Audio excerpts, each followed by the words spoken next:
Hi, how are you? I'm Rebecca Kay and I'll be one of your hosts for H2T Fashion TV. Thanks so much for tuning in today. We're so happy to have you all watching H2T Fashion TV. You may remember me from Vote 1, Vote Rebecca. I'm known around Bankstown as an activist and an aspiring politician. And if this doesn't ring any bells, you might remember me from meeting Rachel Finch, the current Miss Australia, who competed in the Miss Universe competition on Today Tonight. I also play hockey for Bankstown Sports Hockey Club, where it's such an awesome club. Everyone gets down there and supports multiculturalism, and we have a good go, and the girls are just fantastic! Woo! I'm part of the Olive Tree Women's Network too, where I run a women's walking program down at the Crest Sporting Complex to help women exercise and meet new people. It's about networking, and it's a great organisation. I also teach scripture at one of the local public schools where I teach KPU 6. Scripture is very dear to my heart because it gives back to the kids and helps them get their Islamic education and helps them when they reach high school to know what is right and what is wrong, and you know, just to have a bit more of a conscience. But my greatest role would have to be being a mother. I'm a mother of 4 wonderful, beautiful children, and they're the love of my life. Now, like I said before, I'm a resident of Bankstown. I've been here for 10 years. I love the place to death. We have some of the greatest people in the world, if you ask me, and I'm just so proud. The reason why H2TV is being started up is because of the sisters. The sisters and their contributions to the Australian fashion scene have been nothing short of outstanding. We have hit the international scene with our own Islamic concepts. It's taken away from the blacks and the abiyas and the boring tradition and made them entwined and come out with these chic, fabulous, classic designs. The Islamic fashion scene has now been put on the map within the Australian fashion culture. And this wouldn't have happened without the wonderful support of 2 fantastic women, Melanie and Glenys, who are the directors of the Powerhouse Museum. In this episode, we're going to go down to the Powerhouse Museum. We're going to interview them to see what inspired them and what gave them an idea, and how come they were so interested in Muslim women and their fashion. And the response that they have got has been nothing short of fantastic. You know, we've had young students that go through the museum who have turned around and thanked these wonderful women for, you know, making them feel beautiful, making them understand that, you know what, this is beautiful. So, fantastic. Okay guys, we're here today at the Powerhouse Museum to see the exhibition on faith, fashion and fusion. I'm Rebecca Kay. I'm Malika Michaels. And we're here for H2T Fashion TV. We're going to be speaking to Glenys Jones, who's the curator for fashion and dress at the Powerhouse Museum, and her assistant curator, Melanie Pitkin, about the beautiful designs and fashion and expressions of Islamic dress that's currently being exhibited at the Powerhouse Museum. It's essentially an exhibition of modest clothing that covers the body, embellishes the spirit and embellishes the body. So please join us to come and see this wonderful exhibition. Let's go have a look inside the Powerhouse. Come on.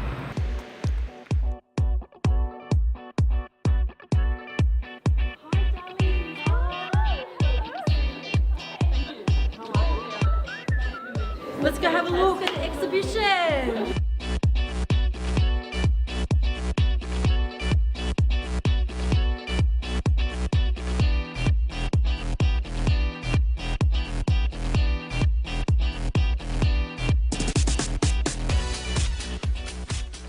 Hi, and welcome back to H2T Fashion TV. We have the beautiful Glenys Jones here. And Melanie Pitkin to speak about this very innovative fashion event and exhibition at the Sydney Powerhouse Museum. First, we'd like to introduce Glenys Jones. And Glenys, please tell us a little bit about the exhibition. Just give us a brief overview of the exhibition. Well, I'm the curator of fashion and dress, and back in 2006 I saw this wonderful image of Lala, and she was wearing this bikini, and I thought that's a really interesting garment. And because the museum has this huge collection of swimwear from about 1910 right through to the present, I thought, well, I'm really interested in doing some more research about this swimwear.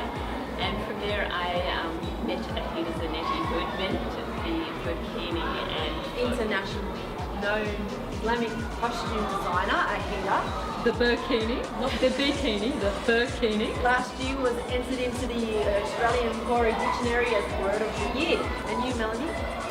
So my name name's Melanie. I'm the assistant curator on the exhibition with Leathers. I came on board early on in the piece, back in September, thereabouts in 2010. So you've been really researching this for 2 years. There's a lot of work gone behind this exhibition. Absolutely, I think because, well, I'm a fashion curator and Melanie curates Egyptology, so we didn't know anything about Islam.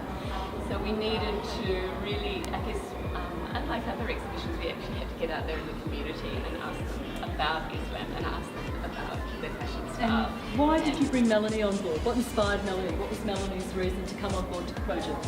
Well, apart from being interested in fashion anyway, I think I've got a connection anyway with particularly the Middle Eastern community. And you must have found a lot of personalities in the community. In the exhibition, we've got some really wonderful examples of women who are quite well known in the southwestern Sydney community for education, for business, like Ahida. There's other young women that are involved in university. There's women that run their own businesses. So there's a whole range of women. How did you find the response from the general Australian community, Glynis? What was the response from people just from the general non-Muslim community? To the exhibition. To the exhibition. I think it's been really interesting because I think they've been absolutely surprised. I think people keep go around on tours with me and they keep going, I'd like to wear that. I'd like to wear that to a wedding. There's such a diverse range of Muslim women who have a whole range of activities that are the same as all the other people in the non-Muslim community. But also the achievements of the women too, in the sense of big women. I mean, we've got activists, we've got highly educated, university academics. There's a whole range. Sports people. Yes.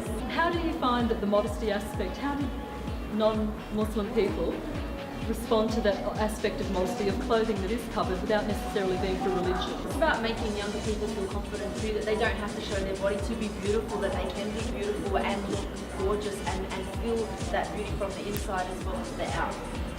So the ladies that you've got on exhibition here are truly remarkable and inspirational people with inside their fields. Do you want to talk about any of them and their achievements and what made you attracted to them in the first place? So the women that we've looked at are not only well respected in the community but also known beyond that, so they've got some sort of media involvement as well in breaking down stereotypes. So we have people like Susan Carland and Oishi Alam, who are both academics, students at Monash University, and Oishi's at the Western Sydney University doing a PhD in racial studies. Beauty and brains. That's right. We've got Arwa El-Masri in the exhibition too, who of course is the wife of Hassan El-Masri. And she wrote the book Tea with Alwa. Right. We have her beautiful dress on display in the exhibition, which is her Lisa Ho gown that she wore to the Pride of Australia. Pride of Australia. And the nationally renowned Auburn Tigers. Gotta love the girls. We went to one of their matches last year, which is fantastic to see, and they won. And, people think Muslims can keep to their own community, they're segregated, but so extremely open, hospitable, and sharing their stories and that. Before we go, I would like to congratulate and humbly thank these two beautiful women, because without their inspiration, we wouldn't have this exhibition right now in this fabulous museum. And the amount of publicity that this exhibition has received has been nothing short of outstanding. And it brings tears to my eyes that I'm just so happy and so proud of you girls. Thank you very much. Thank you. Thank you. You've been watching H2T Fashion TV. Thank you very much for watching. We've been at the Powerhouse Museum today. Faith, Fashion and Fusion exhibition, and it's been excellent. I hope you all had a good time watching. And remember that you can still see the exhibition. It'll be here at the Powerhouse Museum till February next year, 10 till 5, 7 days a week. And we'd like to say thank you very much to the Powerhouse Museum for their interest in Muslim women's fashion, and a big thanks to Glynis Jones, who's the curator for dress and fashion. And we'd like to thank very much the curator's assistant as well, Melanie Pitkin, for this wonderful exhibition. So get on the computer, get on the website, powerhousemuseum.com/faith fashion, and get on there and share your stories and support the girls and do the dawah and let everyone know that the Powerhouse Museum rocks. Bye guys, thanks for having us. We hope you've enjoyed it. We're out for H2T Fashion TV. I'm Rebecca. I'm Malika, and we'll see you soon. Bye guys, see you later.